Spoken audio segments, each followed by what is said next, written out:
exclusivo. A mãe do jovem que dirigia um carro de luxo em alta velocidade e causou a morte de um motorista de aplicativo em São Paulo fala pela primeira vez. O nome dela é Daniela Medeiros, mãe de Fernando Sastre. Lembra dele? Se defende agora da acusação de tentar tirar o filho do local e vai ler pra gente uma carta escrita por Fernando de dentro do presídio. 2 anos já se passaram, mas esta imagem segue presente, principalmente na vida dos parentes dos envolvidos. Os filhos do senhor Ornaldo perderam o pai. E a mãe de Fernando Sastre, o motorista do carro de luxo azul, lamenta todo dia aquela madrugada que mudou a vida de 3 famílias. Eu sinto muito pela dor que eles estão vivendo. Nenhuma palavra que eu diga aqui vai amenizar essa dor. Eu só quero que eles saibam que sim, a gente também sente. E é claro que a minha dor não é do tamanho da deles. Mas sim, a gente sente essa dor todos os dias, a gente convive com isso. Agora, pela primeira vez, Daniela decidiu falar. A mãe de Fernando Sastre recebeu o Domingo Espetacular para uma entrevista exclusiva. Daniela Medeiros, mãe de Fernando Sastre, quebra o silêncio e fala pela primeira vez. Daniela, por que você resolveu quebrar o silêncio só agora, mais de 2 anos depois do acidente? Na verdade, desde que ocorreu esse lamentável acidente, eu me mantive calada. Foram faladas muitas coisas. Primeiro, tem o trauma e a tristeza do ocorrido em si. Então, eu passei um bom tempo tentando absorver tudo isso, tentando entender o que aconteceu, para falar a verdade. Madrugada de 31 de março de 2024. Este carro branco pertencia ao senhor Ornaldo da Silva Viana, um motorista de aplicativo. Sem poder fazer nada, ele é atingido por um carro esportivo em altíssima velocidade, dirigido por Fernando Sastre. Os 2 carros ficam destruídos. E foi bem aqui, nessa importante avenida da Zona Leste de São Paulo, na Salim Maluf, que tudo aconteceu. Segundo a perícia, o senhor Ornaldo estava a 40 por hora quando o veículo dele foi atingido pelo carro de Fernando Sastre. Segundo a mesma perícia, Fernando Sastre estava com o seu veículo esportivo a mais de 150 quilômetros por hora. Seu Ornaldo foi atendido, levado para o hospital, mas não resistiu aos ferimentos. Não tem um dia assim que a gente não pense nisso, na morte dele, né? Não tem um dia que a gente não pense no meu pai, na falta que ele faz. É algo que só quem passou vai saber, né? Porque não é fácil, sabe? É algo que vai acompanhar a gente, né? Pela vida toda. Um amigo de Fernando Sastre, que também estava no veículo, sobreviveu à batida. Ele ficou vários dias na UTI e teve ferimentos graves. E eu, no momento do acidente, estava em casa, preparando o almoço. E poucos minutos antes, eu peguei o celular e olhei a localização do Fernando. E eu vi que ele estava na Salim Maluf, que é a avenida onde, infelizmente, aconteceu esse ocorrido. E aí eu comecei a ligar no celular dele. E passou uns minutos, poucos, um rapaz atendeu o telefone. E aí, quando esse rapaz atendeu o telefone, eu perguntei para ele. Eu falei, estou ligando no celular do meu filho e você atendeu. Ele falou, quem é o seu filho? É o rapaz que estava dirigindo. Aí eu falei, é o Fernando. E aí ele falou, olha, seu filho acabou de bater o carro. Eu vi o acidente, ele passou por mim e bateu o carro. Vem para cá. Daniela mora aqui perto. A mãe de Fernando Sastre chegou poucos minutos depois do acidente e já ficou ao lado do filho. E é aí que começa uma polêmica. Daniela e Fernando estavam se dirigindo para o carro dela, a mãe dele. Foi quando eles foram abordados pela polícia militar. As câmeras corporais dos policiais registraram este momento. O senhor era o condutor do carro? Tá, então, só que a gente tem que qualificar ele. Cadê sua CNH? Você já passou tudo pra ele. Você aqui, vamos... Tá tudo com ele já. Só que você não pode tirar ele daqui assim. A gente tem que qualificar primeiro pra depois a senhora retirar. Pelo amor de Deus, deixa eu levar ele pra fazer tomografia, moça.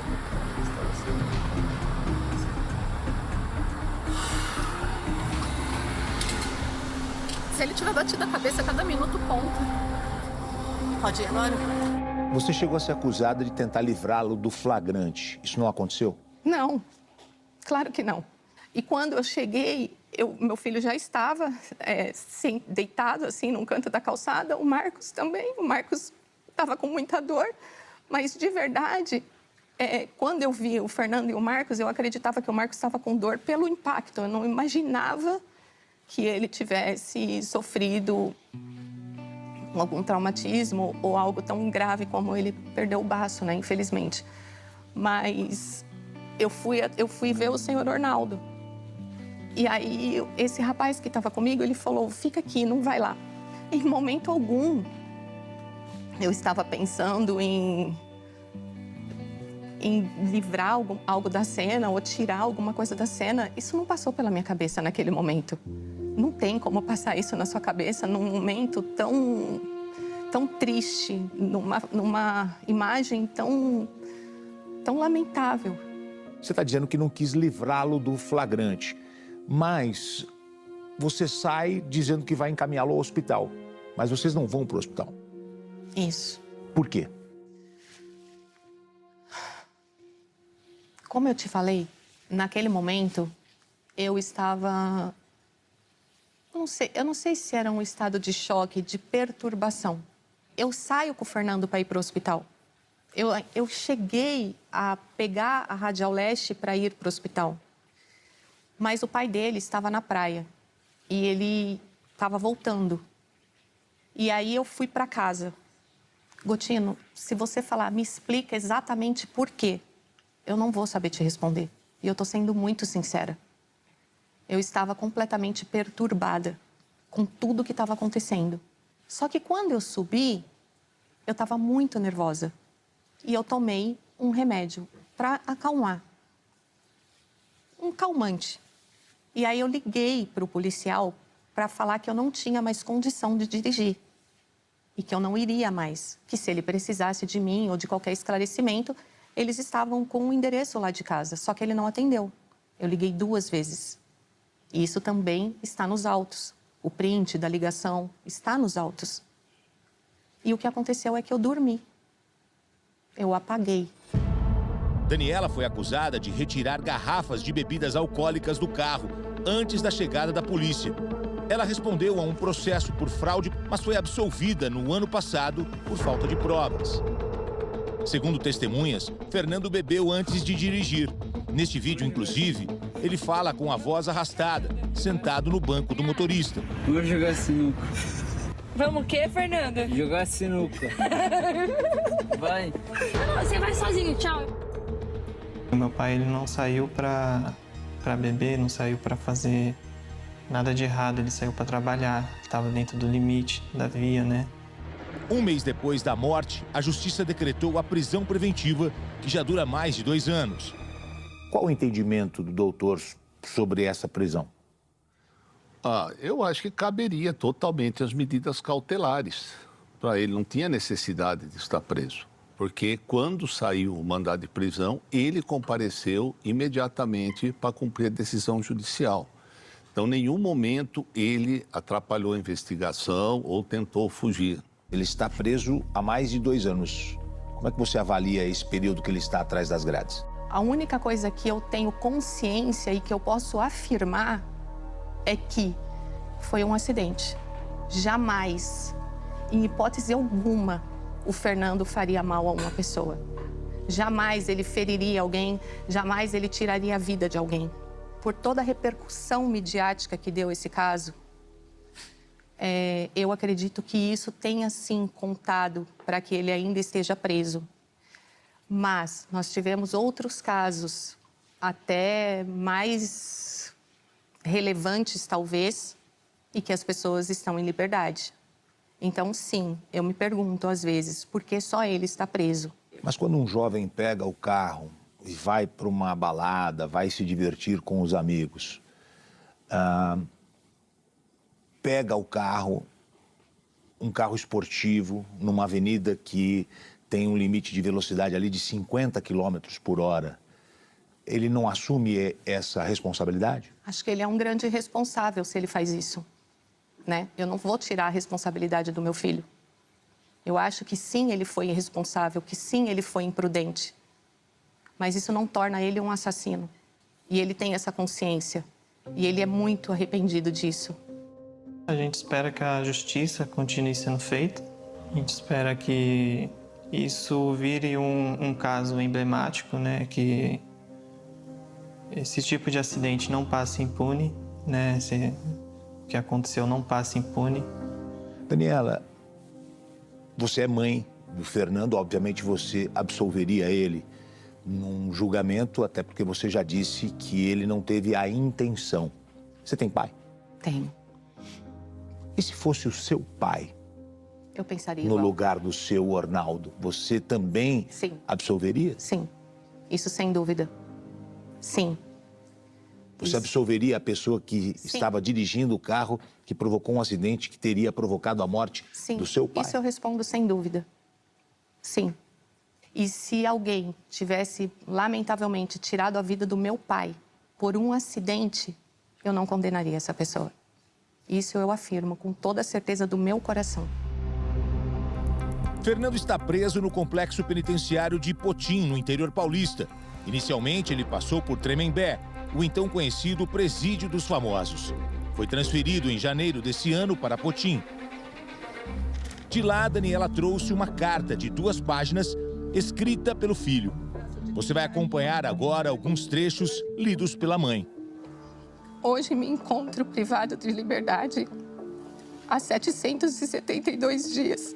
É com muito respeito que abordo o tema do fato que me trouxe a esta condição. Reconheço meu ato de imprudência e o repudio tanto quanto qualquer um. Me envergonharei por tamanha irresponsabilidade pelo resto de minha vida. Um erro irreparável. Cometi um erro do qual jamais quis passar impune ou diminuir a sua gravidade e tampouco adulterar os fatos. Eu não sou um monstro. Eu causei um acidente que jamais previ que pudesse acontecer. Fui imprudente, mas jamais poderia ser capaz de causar um mal consciente. Portanto, não há aqui um coitadinho, tampouco um assassino, senão somente um homem arrependido do seu erro. Encerro com o máximo respeito ao senhor Ornaldo e sua família, com o meu pedido sincero de perdão a todos os envolvidos. Fernando Sastry de Andrade Filho. O Fernando, ele escreveu uma carta na cadeia e mandou pra gente. Vocês gostariam de ler ou gostariam de saber o que está escrito nessa carta? Não. Fernando Sastry é acusado de homicídio com dolo eventual quando se assume o risco de matar. O júri está marcado para o mês de outubro. E qual é a expectativa para o julgamento que deve acontecer em outubro? Nós antes estamos aguardando um recurso no STJ que capaz que nem vá para júri. Que nós entendemos que é homicídio culposo e também tem uma qualificadora do perigo comum que nós também estamos tentando derrubá-la. Para a gente finalizar, possivelmente a família do seu Ornaldo está assistindo agora. Nós não sabemos qual a reação dos familiares dele. O que você teria a dizer para a família do seu Ornaldo, que eu tive o privilégio de conhecer? Eu digo que eu peço de todo o meu coração perdão aos filhos, à esposa, à família, a todos os amigos. Eu jamais gostaria que a nossa vida tivesse se cruzado dessa forma. Eu nunca procurei a família porque nós não podemos nos aproximar. Desde o começo a gente não podia se aproximar de nenhuma das vítimas, nem das testemunhas, mas nunca foi descaso. Eu oro por eles todos os dias e o que eu peço é que Deus possa confortar o coração deles, e eu sinto muito.